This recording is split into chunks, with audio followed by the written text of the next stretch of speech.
Donc maintenant, on va passer à une application pour voir comment on utilise la réciproque des théorèmes de Thalès pour prouver que deux droites qui sont parallèles. Donc, on a cette figure-là.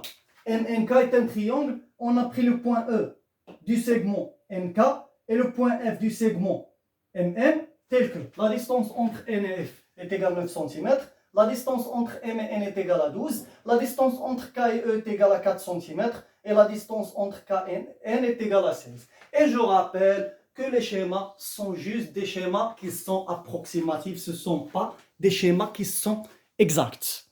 Maintenant, on veut montrer que EF est parallèle à MK.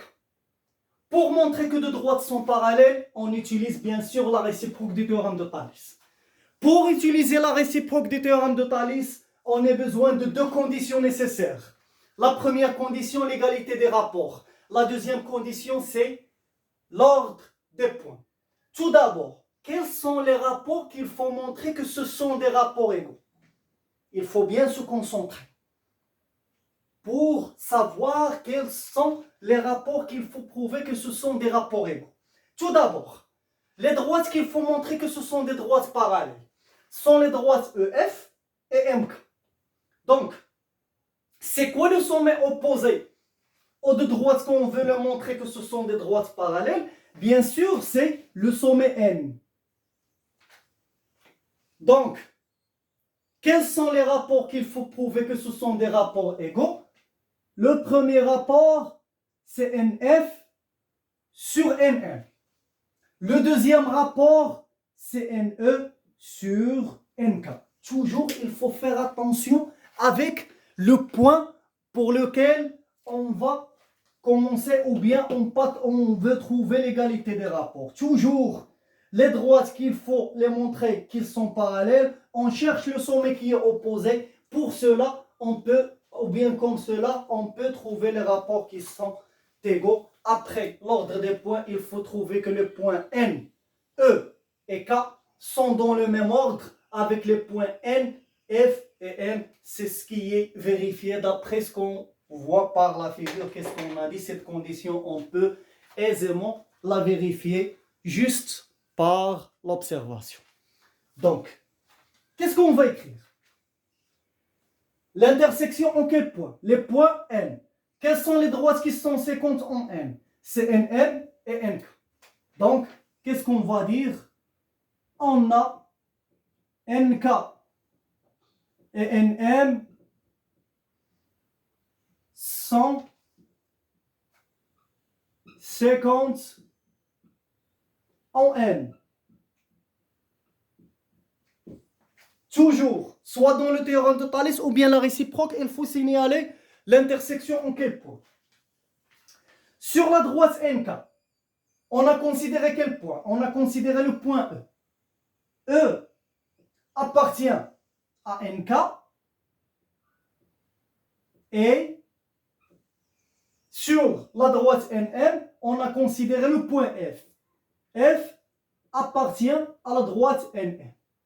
Maintenant, on rentre à vérifier les conditions nécessaires du théorème de Thalès. Les conditions nécessaires du théorème de Thalès, ce sont quoi? Tout d'abord, l'égalité des rapports. Il faut montrer que NE sur NK est égal à NF sur NM. ماشي كنجيو نكتبها كيف ما كيديروا بزاف ديال الناس. لا. كنحسب لو رابور الاول، كنحسب لو رابور الثاني وكندير ليغاليتي. كنشوف كندير لا كومباريزون وكنشوف واش عندي ايغاليتي ولا ما عنديش ايغاليتي. Donc, le premier rapport, c'est quoi? NE sur NK.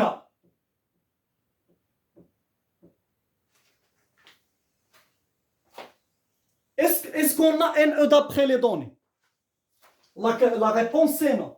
Mais ce qu'on a d'après les données, on a la distance KN et on a la distance KE. Si on fait la soustraction entre la distance KN et KE, on peut trouver NE. Donc NE, on va le trouver à partir de quoi? NE c'est quoi? Pardon. C'est KN moins KE. sur NK. Et on remplace. Kn, c'est 16, moins Ke, c'est 4, divisé par quoi? Divisé par 16. Donc, c'est 12 sur 16. On va simplifier par quoi? On va simplifier par 4. 12 divisé par 4, c'est 3. 16 divisé par 4, c'est 4. Donc, le deuxième rapport. NF sur NM.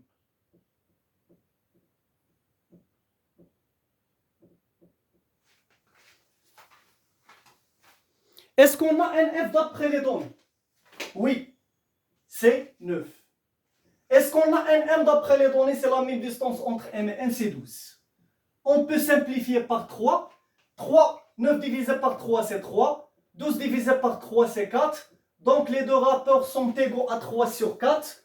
Alors, la première condition est bien vérifiée. Alors, NE sur NK est égal à NF sur NM. Donc, la première condition est bien vérifiée. Donc, qu'est-ce qui reste? Reste juste la deuxième condition. Donc, qu'est-ce qu'on va dire? Et on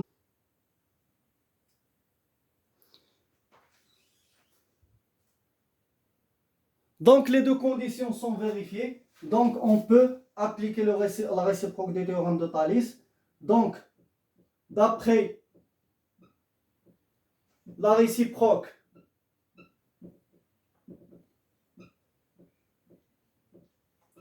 du théorème de Thalès,